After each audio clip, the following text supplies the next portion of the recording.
nagufasha iki? Rwose mungirira imbabazi. Iwacu ni ku Nyundo. Sibe yaraje aradusenyera dusiga hanze ngiye madamu n'abana 8. None ubu ngubu madamu wanjye arakuriwe n'umwana wanjye w'imfura. Na uniform afite kugira abashe gutanga ishuri dore nanjye ndarwaye ngwaye umusonga nta mituweli y'uyu mwaka mfite. None wa mugabo we, mbere yuko ngufasha ndabona uri kurira wambaye nabi biragaragara ariko wambaye agapfukamunwa keza. Agapfukamunwa ugakuyeho ubundi. Numugira neza muyo na warakama. Mugira neza? Ujya wumva umuntu bita Iteka Kayizari? Yego. Uwo muntu ni njyewe.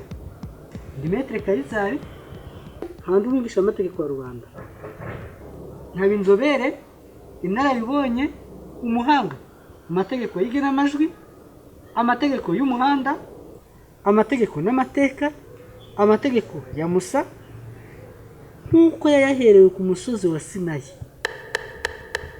Abanunganira kandi nshinja ibyaha. Yego Kayizari, rwose gira imbabazi umfashe. Humura, ngenda irugabisha birenge. Ugeze iwanjye ntatamara amasa.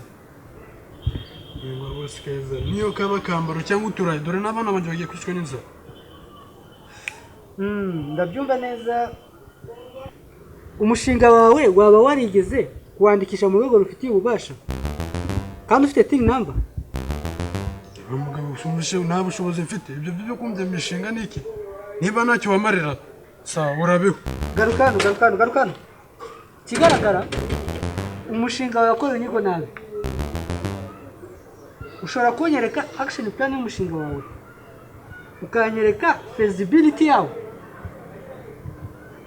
ukanyereka challenge uhura nazo mu mushinga wawe, opportunity, weakness na strength ufite, ndetse n'uburyo ubasha guhangana n'aba competitors bawe muri business. Gusa umugabo umvije ibyo nakubwiye. Nakubwiye ko nge nishoboye. Fasha mbashe kuramuka. Niba ari ntacyo wamarira sawa urabeho. Okay, garuka gato.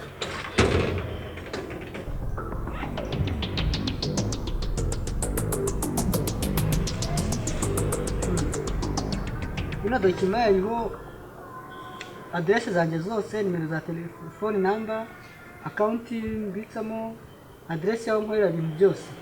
None ufata zino account ugendera 15,000 ya consultation. Nurangiza ndabere bordero kuri mon cabinet.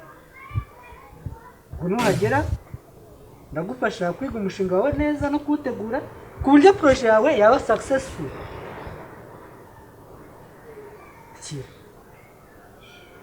Ibyo by'imishinga n'ibikontro kumbwira.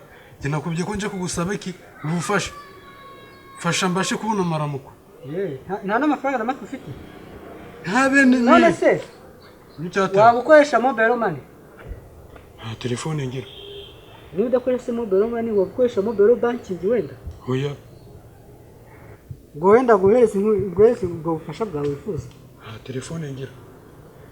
Nushekanye gute amafaranga? Wa mugabo we, bitewe n'ingamba zo kwirinda coronavirus, biragaragara yuko wica amategeko ya Minisiteri y'Ubuzima kandi ukaba utubahiriza gahunda yo guhererekanya amafaranga yifashishije ikoranabuhanga. Biragaragara yuko uhererekanya amafaranga mu ntoki hamwe n'abakiriya ndetse n'abafatanyabikorwa bawe. Ibyo bikaba biteza kandi bishyira mu kaga Rwanda muri rusange. Kubw'iyo mpamvu rero ntegetse yuko amafaranga yose ngiye kugeza kuri mobile money afatirwa akazakoreshwa izindi gahunda.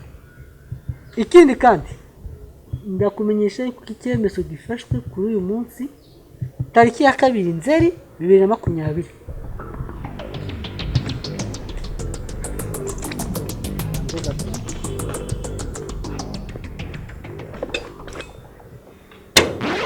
Amategeko n'amabwiriza birakurikizwa.